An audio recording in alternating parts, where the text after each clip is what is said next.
I assume all of you know what a mustard seed is. They're really, really little. They're about the size of the head of a pin. But a mustard seed grows up into a sizable bush. Jesus said that's what the kingdom of God was like. Little tiny seed, big bush. How does that apply to us? Little seed, big bush. Well, it tells us that God's appearances come from seemingly nothing. Our parents' relationship began with 3 small words. I love you. We began with those 3 small words. Our bodies come from tiny sperms and eggs. We were about the size of a loaf of bread when we were born. We've been growing ever since until we start growing old. And what was vigorous is more at rest than it was. Thank you. It sort of introduces the next part. We've been growing ever since until then of course there was Jesus, the mustard seed, a kid from Nazareth, just an ordinary little boy from a dusty small town in the middle of a backwater in Palestine. Then there is all of us, little mustard seeds, waiting to grow into something joyful. The mustard seeds of Chesapeake and our own little corner of Hampton Roads. We're the mustard seed. All my life, I've been running into mustard seeds that grew into lovely bushes, sometimes trees. When I was a priest, I would do a lot of weddings before we had air conditioning. And the brides would faint. Well, there was this one bride who had had a stroke at age 18. She was 23 at the time of the wedding. But she fainted. And I thought she was dead. She was just a heap of white satin on the floor. And we didn't know what to do.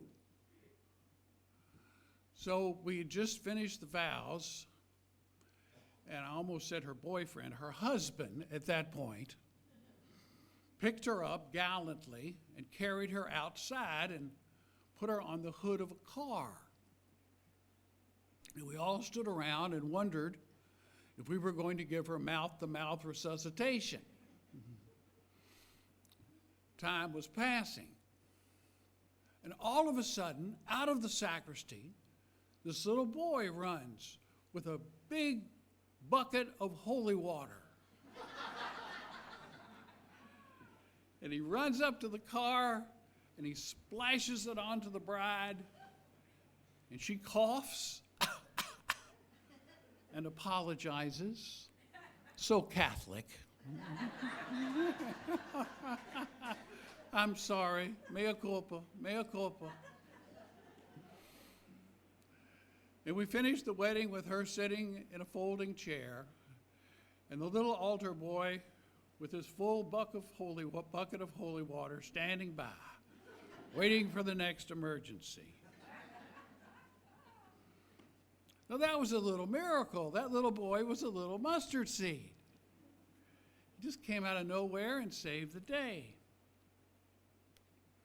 Well, the next mustard seed miracle happened at daily Mass. Daily Mass was often an affair which was not attended by too many people. There were 12 women and 1 man at this daily Mass. And the man had a history, like the girl of seizures, the girl from a stroke. He had a history of seizures. But he started to have a seizure in the middle of Mass. But it was like no seizure I had ever seen.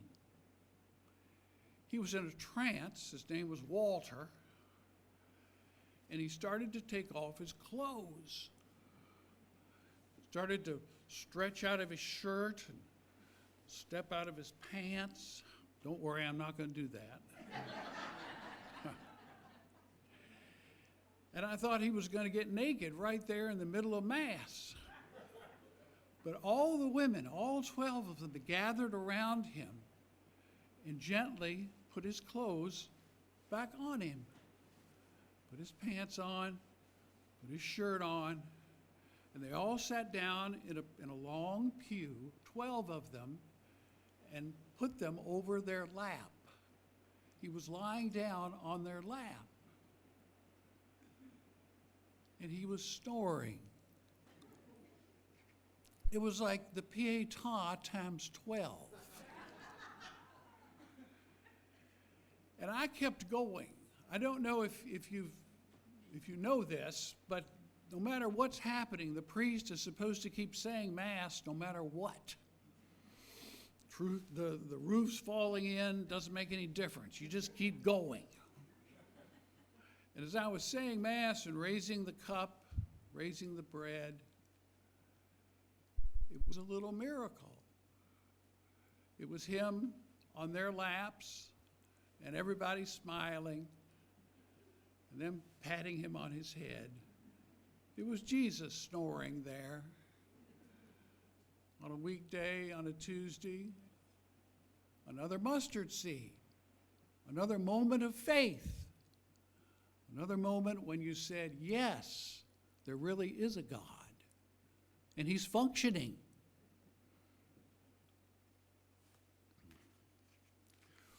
Let me see, what's next?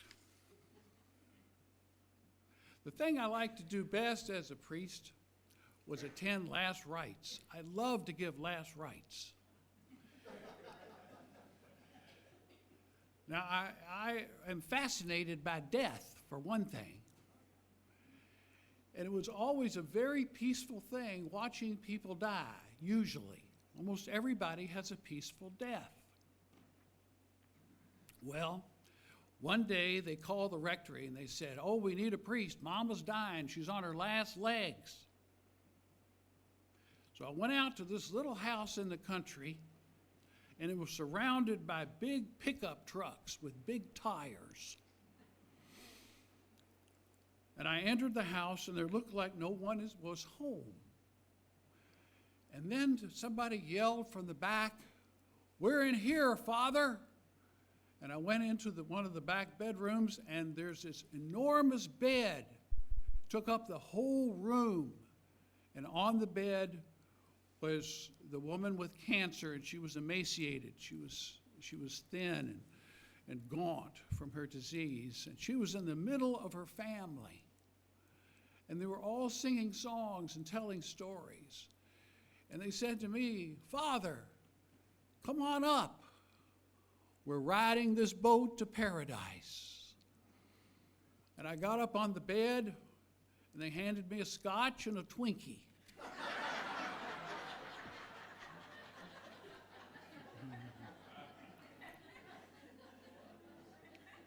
That's one way to meet your maker.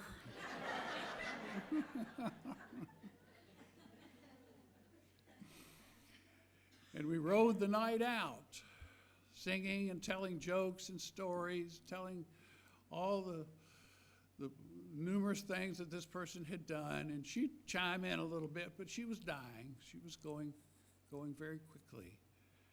And about 6 o'clock in the morning, they said, she's ready, she's going. We hear the death rattle. And I went over and anointed her, and then she died. And I felt so good. It was like I was there with a family of human beings. We were the whole world on that bed, singing her off to paradise. And I went back to say Mass at 8 o'clock in the morning.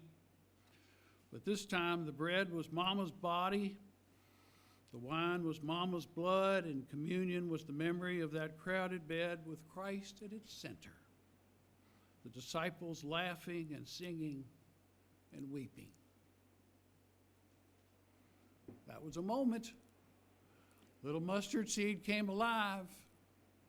all of a sudden, we were in the kingdom. My last little story is about Pete. Pete's liver was shot. He was bright orange because of cirrhosis of the liver. And I was there to discuss Pete's funeral.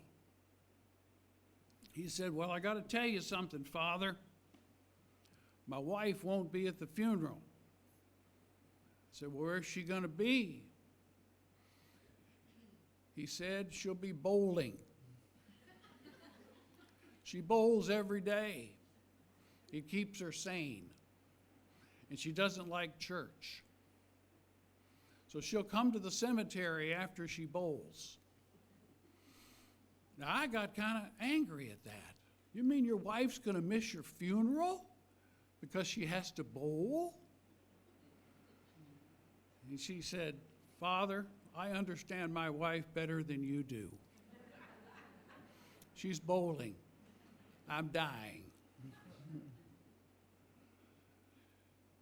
So we had Mass, went to the cemetery, and we start up the funeral, start up the graveside service. Then I see a woman walking across the cemetery. And it was his wife. She was in her bowling outfit. She had a white shirt on and bowling shoes and a cap that read Tim's Pins. She walked up to the grave. She threw a rose in. We finished. We all walked away, and she spent a few more time at the grave, just thinking, making that little grave her church. Church is what you make it, you know. You can make it in a cemetery. You can make it in a building like this. You can make it into your home. Because everywhere, God is showing up in that little mustard seed. When I walked in here today, I was thinking mustard seed, mustard seed, mustard seed. And I looked at the Christmas tree, and I thought of all those lights as little mustard seeds. All those little tiny lights that were just little bulbs before, just ordinary looking things. Then you plug them in, and bang, there is light. But it's not an overwhelming light. It's a light you can look at. It's a light you can meditate with. A light you can be still with. That's us. That's all of us, shining on that tree, shining faces every morning, every day. We've had Thanksgiving. We've brought to mind what we're thankful for. And now I ask that you meditate for a minute about what you're thankful for in yourself,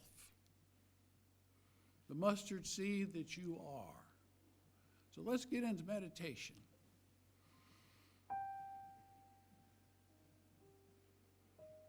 You are precious, precious beyond beholding, precious beyond imagining. You are amazing.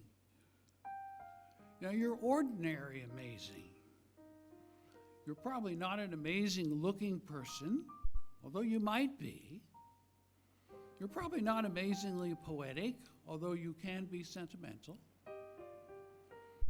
You're not always profound, yet you show up. You're the kind of person that hangs in there,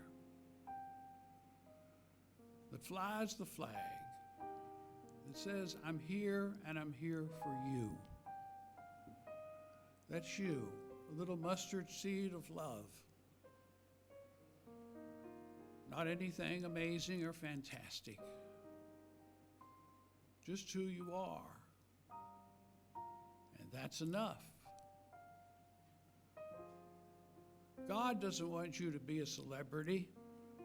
He doesn't care if you're famous.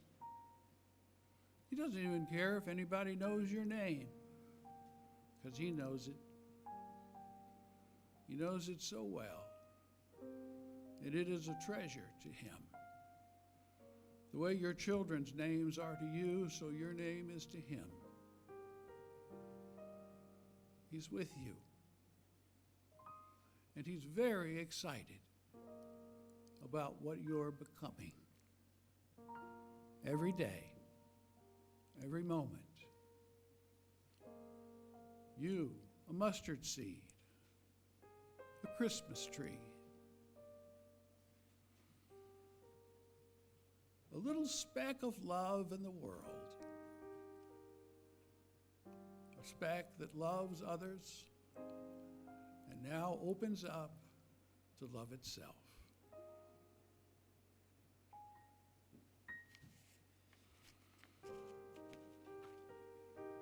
And now in the silence, be that mustard seed.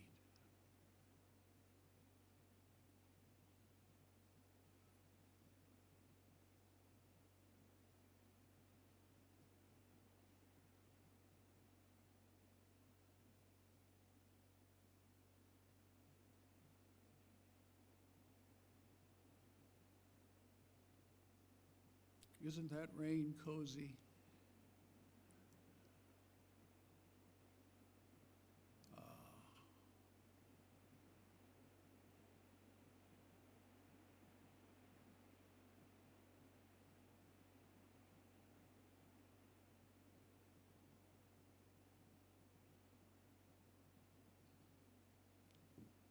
Thank you.